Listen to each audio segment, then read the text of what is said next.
This week on TechRap, Samsung sends out invites to an event in London. What does it have up its sleeves? Dumb ways to die. So many dumb ways to die. Dumb Ways to Die transitions from viral video to video game. And we take the Samsung NX300 on a trip to Cambodia. Should you dump your DSLR for this compact system camera?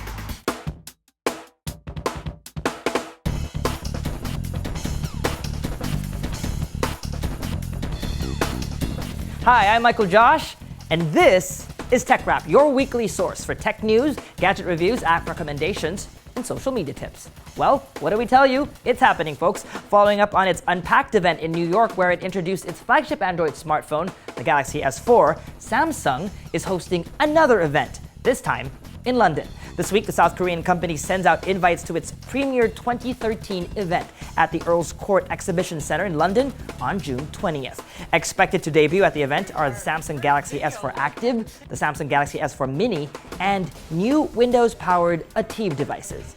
Speaking of the Galaxy S4 Mini, this week Samsung made official the little brother of the Galaxy S4. The S4 Mini will sport a 4.3-inch Super AMOLED screen, a 1.7 GHz dual-core processor powered by Android Jelly Bean 4.2.2, and LTE connectivity. The S4 Mini will also have many of the new features and apps introduced through its big brother, like Group Play, Story Album, and S Health. It will be available in black and white with a dual SIM variant available in certain markets. No word on pricing and availability yet. Those details could be revealed on June 20th. Apple quietly adds another flavor to its iPod Touch line this week. A new 16GB model comes without the rear eyesight camera, the color options, and the provisions for the optional lanyard. But it does come with a slimmer frame, a Retina display, and an A5 processor. The new iPod Touch replaces the 5th generation iPod Touch Apple continued to sell after it announced the 6th generation iPod Touches. It's available now via the online Apple Store for $229 or 12,490 pesos.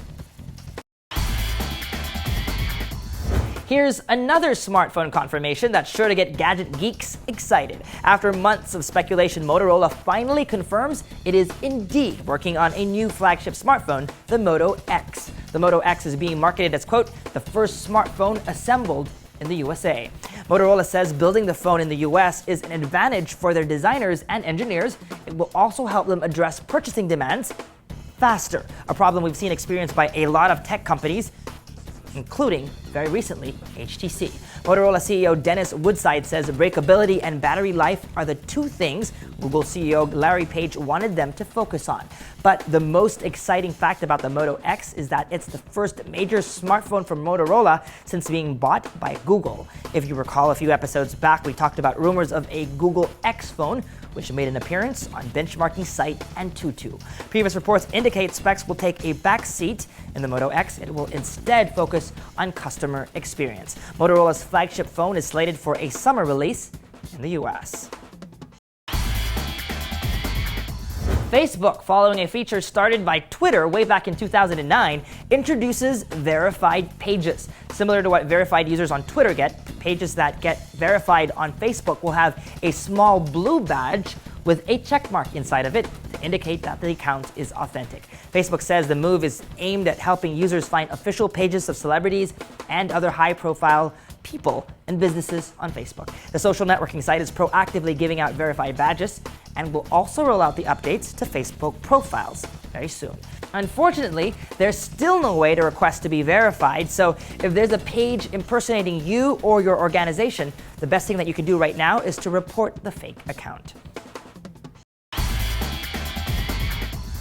Google's email client Gmail is rolling out a new inbox that promises to, quote, put you back in control. Gmail announces the new inbox on its official blog this week.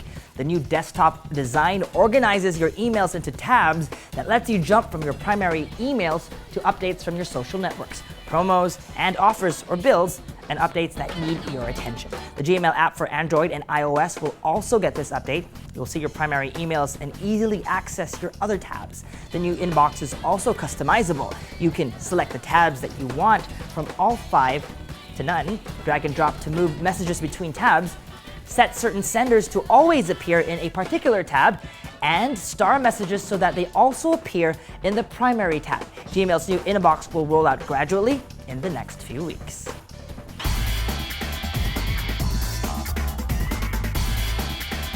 In what could be the first transition of its kind, viral video Dumb Ways to Die is making the jump from being an animated video with millions of views on YouTube to a mobile game that can potentially have you glued for a very long time.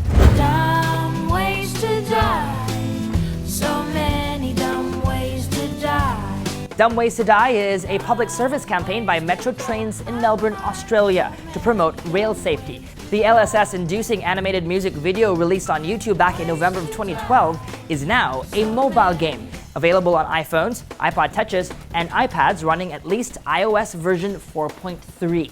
The iTunes description says it all. You're given different sets of tasks and, quote, life of those adorably dumb characters are put in your hands. Gameplay is varied and straightforward. Each round, you'll find yourself quickly wiping your screen free of puke, balancing a wobbling glue eater, carefully removing forks from toasters, blowing on your iPhone to keep an airplane up in the air, and many others. The game also gets competitive as it lets you share and compare scores with your friends on social media. Despite the characters being absolutely adorable, the game gets a 9+ rating, meaning it's not meant for children under 9 years old because of the intense cartoon or fantasy violence. Overall, though, the game is addicting, and it's a great way to kill time, pun intended. This week, Samsung Philippines launches its mirrorless camera, the NX300. And as promised, I took the camera with me on a trip to Cambodia. Here are some of my best shots and what I think about the camera. As an avid photographer, I always bring along my trusty DSLR and extra lens when traveling. But considering everything else I have to carry in my backpack, the weight does become a problem. Lately, I rely more on my smartphone. Choosing to leave the hefty DSLR back at home is usually wise. But there are times when I still want the flexibility of a professional camera.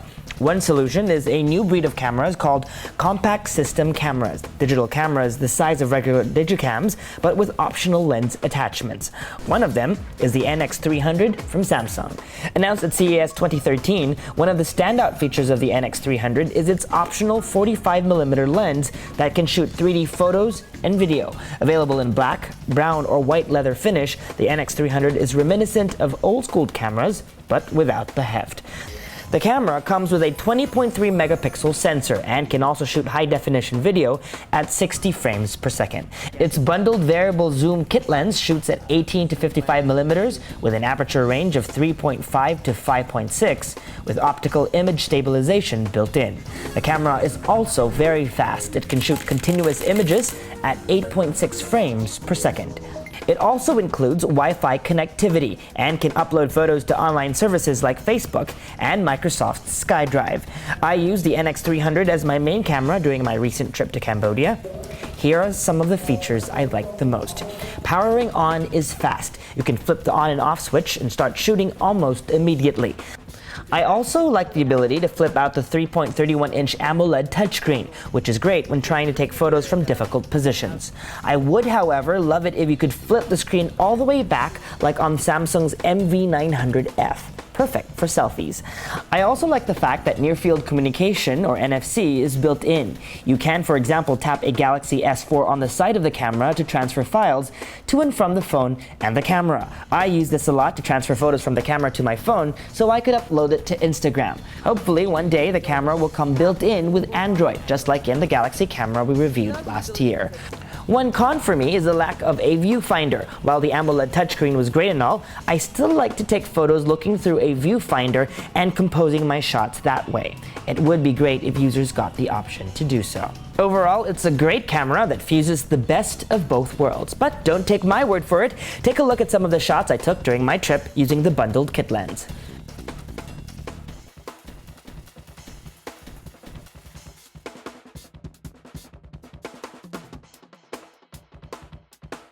Note, none of these have been photoshopped. The Samsung Galaxy NX300 is already available and retails for 36,990 pesos.